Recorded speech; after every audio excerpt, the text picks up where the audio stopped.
Je reviens sur les prévisions d'André Barbeau, parce que finalement, euh, il n'a pas du tout balisé. Alors, il a pu étudier après coup, bien sûr, c'est un problème, mais il n'a pas du tout balisé ce qui s'est passé en France entre 78 et 97, notamment. C'est-à-dire qu'il n'a pas vu, il n'a pas annoncé l'arrivée de Mitterrand au pouvoir en 2001, en phase équinoxiale. Il n'a pas prévu non plus les phénomènes de 1995. Il n'a pas d'ailleurs prévu mai 68, tout simplement, à ma connaissance. Et il n'a pas prévu non plus, même s'il est décédé, ça ne change rien, il n'a pas annoncé ce qui allait se passer en 2023-2021.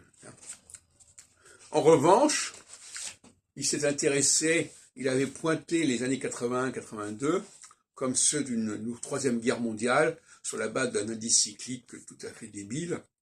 Et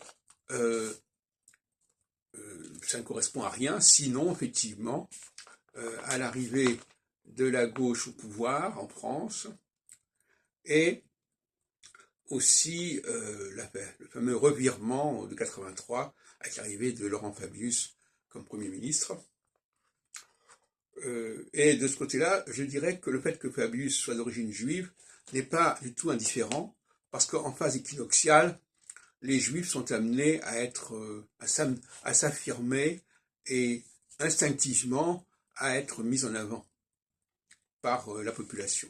Ce qui est un point qui reste à prouver, mais enfin, disons que on a des bonnes chances de le croire, puisque en 50, Mendès France a été porté par cela, Léon Blum a été porté par cela, et bon, donc on pourrait penser qu'effectivement, c'est une période qui est la phase équinoxiale est favorable aux Juifs, et inversement, la phase solsticiale amène à ce qu'on mette les Juifs à l'écart, pour le moins qu'on puisse dire.